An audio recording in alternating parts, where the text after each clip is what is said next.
법원이 1심에서 징역 15년을 선고받고 1년 가까이 구속돼 있는 이명박 전 대통령의 보석 청구를 조건부로 수용했습니다. 이로써 이 전 대통령은 앞으로 불구속 상태로 재판을 받게 됐습니다. 네, 한편 친아버지를 살해한 혐의로 무기징역을 선고받은 김신혜 씨의 재심이 비공개로 열리게 되는데요. 관련 내용을 오늘 김성훈 변호사와 함께 짚어보겠습니다. 어서 오십시오. 안녕하세요. 네, 안녕하세요. 약 349일 만이네요. 거의 한 1년 만인데 자유의 몸이 이명박 대통령이 됐습니다. 조건부, 상당히 까다로운 조건이었는데 일단 오늘 보석을 허가한 법원의 판단 배경부터 좀 들어볼까요? 네, 이명박 대통령이 1월 29일에 보석을 신청을 했습니다. 근데 약 한 달 정도 이제 구속기간 만료일이 남은 상태에서 보석을 신청한 것인데요. 이명박 대통령 측은 가장 큰 이유로 지금 현재 건강 상태가 굉장히 위중하기 때문에 소위 말하는 우리가 병보석이라고 많이 말씀하지 않습니까? 건강 상태 관리를 위해서 보석이 필요하다 이런 식으로 신청을 했고요. 또 이제 2월 달에 정기 인사에 따라서 재판부가 변경이 되어 있습니다. 근데 지금 굉장히 많은 증인 신문들이 예정되어 있기 때문에 어차피 불구속 상태에서 이 재판이 진행될 수밖에 없지 않겠냐 이런 이유로 신청을 했고요. 법원은 여기에 대해서 이제 병보석 사유가 있다고 볼 수는 없다. 그만큼의 위중함이 있다고 볼 수는 없다라고 판단을 했지만은 현실적으로 이제 이 공판 절차가 그냥 보석을 기각한 상태에서 진행이 되더라도 불구속 상태에서 상당 부분 진행될 수밖에 없다는 점을 고려해서 굉장히 엄격한 조건 하에 이제 보석을 허가하는 결정을 내렸습니다. 엄격한 조건 하에 내렸다고 하는데 어떤 부분이 좀 조건으로 제시가 됐습니까? 네, 일반적으로 이제 보석의 경우에는 이런 그 거주나 주거 공간을 제한하는 경우들이 많이 있습니다. 이 상황 같은 경우에는 이명박 대통령 같은 경우에는 자택에만 한정이 되도록 되어 있고요. 그리고 나아가 접견 교통권도 이제 직계 가족 같이 거주하는 직계 가족과 그리고 변호인만 허용되도록 그렇게 규정이 되어 있습니다. 그러니까 사실상 약간 그 정확한 법적인 적용은 아니지만은 사실상 이제 가택연금 비슷한 상황에서 재판을 받을 수 있도록 그렇게 한 조치라고 보시면 됩니다. 이게 보니까 저 아까 김보인 기자의 그 연결 때 들어본 얘기에 따르면 직계가족과 변호인을 제외한 모든 사람과 대면 접촉이 안 되고 또 전화나 이메일 통신도 안 된다고 하고 또 화요일에는 일주일간의 시간별 활동 내역을 제출해야 된다는데 네, 맞습니다. 이걸 뭐 어떻게 다 모니터링을 하고 있나요? 통신을 하는지 안 하는지도 알아야 될 거 아니에요. 정확하게 말해서는 이제 이 스스로 리포팅을 보고를 하는 거고요. 자율적으로. 그거를 뭐 감시하고 감청하고 그러고 있지는 않습니다. 근데 이제 이런 조건을 한 것은 사실은 이제 재판부로서도 굉장히 부담스러운 결정 아니겠습니까? 근데 지금 사실 구속 기간이 만료가 돼서 그 석방이 되게 된다면은 이런 제한 조건들이 사실상 가해지기 어려워지게 됩니다. 완전한 불구속 상태에서 자유로운 상태에서 재판을 받을 수 있거든요. 그래서 이제 결정 내용들을 보시면 알겠지만은 재판부에서 이 결정의 조건들을 나열을 해서 설명을 한 다음에 10분간 휴정을 하고 피고인 측에 이거를 받아들일 것인지 여부를 결정할 수 있는 시간을 줬습니다. 근데 이명박 전 대통령 측에서 이거를 받아들이고 이 조건에 따라서 보석을 받아들이겠다라고 해가지고 보석 허가 결정이 최종적으로 내려진 것으로 그렇게 보도되고 있습니다. 그 수용을 하지 않았다면 조율의 과정도 필요했을까요? 정확하게 말해서 수용하지 않는다면 보석은 기각이 될 거고요. 조율의 여지는 없이 맞습니다. 수용 여부만을 놓고 그렇습니다. 판단을 하는 그렇게 거군요. 보시면 될 것 같습니다. 그 사실은 저희가 그 황제 보석 논란도 있었고 또 이명박 전 대통령의 보석과 관련해서 많은 분들이 실제로 그렇다면 보석의 기준은 무엇인가에 대해서 많이 궁금해하실 것 같거든요. 그렇습니다. 그 부분도 좀 짚어주실까요? 사실 우리 형사소송법에서는 필요적 보석, 임의적 보석이라고 해서 보석의 기준들을 이야기하고 필요적, 있습니다. 임의적. 근데 사실은 좀 기준 자체는 추상적이고요. 뭐 도주나 증거인멸의 우려가 있는지, 형이 장기 10년 이상의 형인지 등등에 대해서 기준을 하되 마지막에 상당한 이유가 있는 경우에는 법원이 재량으로 판단할 수 있게 되어 있습니다. 그래서 사실은 사건마다 좀 기준이 다르고요. 제일 많은 보석 신청 사유의 대부분의 사유들은 사실은 건강상 이유입니다. 그래서 건강상 이유 등을 고려하고 또 현실적으로 이제 이 사건과 같이 예를 들어서 재판부 변경이라든지 재판이 언제 끝날 것인지를 기준으로 삼고 있지는 않지만은 현실적으로 한 달이 지나면은 이제 불구속 상태에서 공판이 진행될 수밖에 없다는 점도 고려하게 되고요.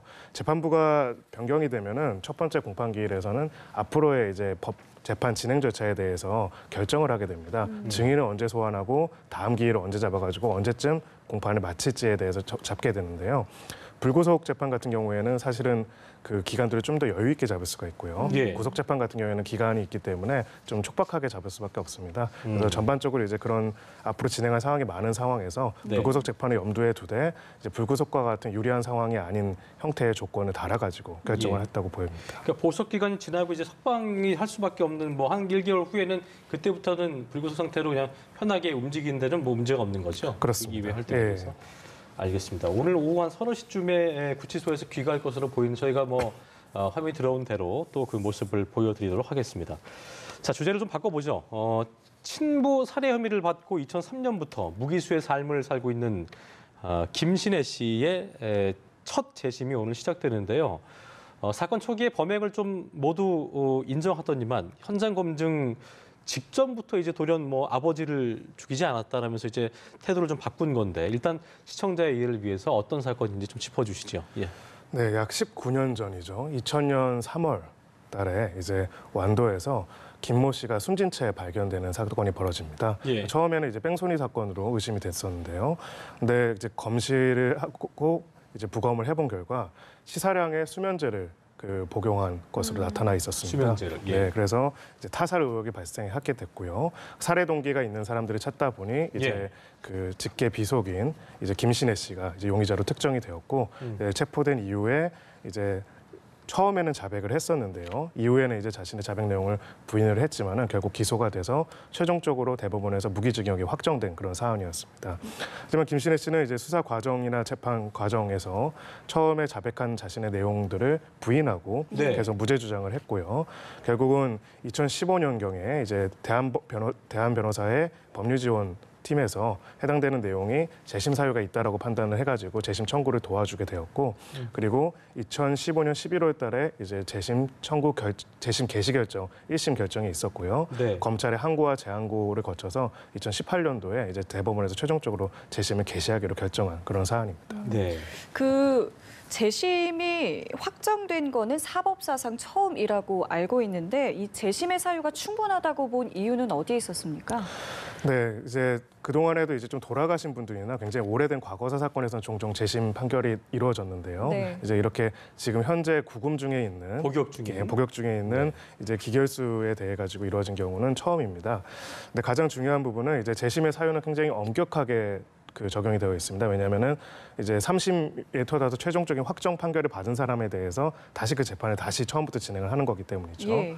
그래서 이제 이 사유 같은 경우에는 이 유죄 판단의 핵심적인 증거가 된 증거에 관여한 법관, 검사, 수사기관 담당자들이 위법 행위를 했다는 점들이 증명되는 경우에 재심은 인정이 되게 되는데요. 판단을 좀 잘못한 거에 그 과정에 있어서. 네, 맞습니다. 근데 지금 우리 사안 이 김신혜 씨 사안 같은 경우에는 그런 부분에 대해서 압수수색 조서, 압수수색 영장이 없이 이제 그 집행이 되었고 또 그 조서에 있어가지고 허위로 참석하지 않은 사람들 이름이 기재되는 등 많은 문제가 있었고요.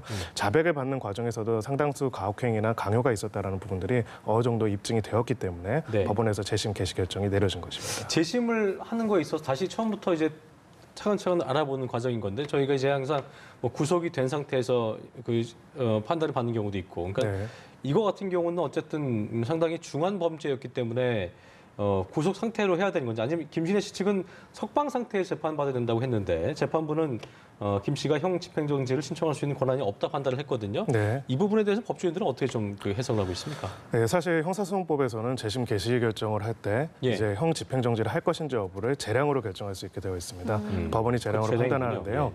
재심 사유가 사실은 굉장히 많이 있습니다. 7가지 정도가 있는데요. 그중에서 대표적인 것 중에 하나가 무죄의 확정적인 무죄를 입증할 수 있는 확실한 증거가 나타났을 경우 뭐 그런 경우가 있는데 지금 이 사안 같은 경우에는 아직 그렇게 그 정도에 이른다고 볼 수는 없다라고 재심 결정한 재판부가 판단했습니다. 석연찬 것뿐이지 무죄를 확정할 수 있는 뭔가 있지 않기 때문에 정확하게 말해서 유죄를 입증할 증거로 제시된 것들에 문제가 있기 때문에 다시 판단을 하는 것이지 실체적 판단을 재심 결정을 하는 재판부가 다시 판단할 수는 없기 때문에 일단은 재심을 열어서 재심 재판을 통해 가지고 실체적 진실은 판단하는 것이다 이렇게 보시면 될 것 같습니다. 그렇다면 이번 재심 과정에서는 어떤 것들이 좀 핵심 쟁점이 된다고 볼 수 있을까요? 일단 검찰 측으로서는 이 사건 이제 처음에 기소하고 이제 판결에 대한 내용에 따라서 이제 입증을 해야 하지 않겠습니까? 살인 사건이기 때문에 제일 중요한 부분들은 일단 동기가 어떻게 되는가. 그리고 이제 살해의 수단으로 사용된 수면제라든지 이런 것들을 어떻게 구입해서 어떤 방법으로 있었는가. 그리고 자백을 하게 된 경위에 대해 가지고 김신혜 씨 같은 경우에는 뭐 고모부의 강요에 의해 가지고 혹은 제3자의 범행을 감추기 위해서라는 이야기를 하고 있는데 그런 부분들이 얼마나 합리적인지 그리고 알리바이에 관한 부분들이 주된 쟁점이 될 것입니다. 예, 아버지를 살해했다는 그 억울한 누명이라는 것을 굉장히 긴 시간이죠. 18년 만에 벗어낼 수 있을까가 참 저희 관심이 가는 부분인 건데 네. 앞으로 절차가 또 어떻게 남아 있고 또 재심의 경우에도 뭐 일반 재판과 마찬가지로 어느 한쪽이라도 불복을 할 경우에는 항고가 가능한지도 궁금한데 이 부분 좀 들어볼까요? 예. 재심 경우에 이제 동일한 신급으로 진행이 되신다고 보면 됩니다. 그러니까 지금 해남지원에서 바로 1심부터 진행이 되고요. 그 판결 내용에 대해서는 쌍방이 항소를 할 수가 있고요.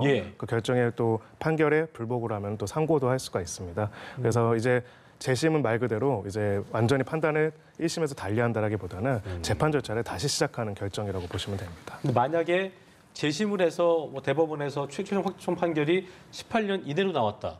그러면 어떻게 되는 거예요? 지금 형을 지금 18년 이상은 살았잖아요, 그죠? 네. 그럼 어떻게? 징역 18년 말씀하시는 거죠? 그렇죠. 예. 그런 경우에는 이제 형을 다 산 것으로 판단하는 것이 맞고요.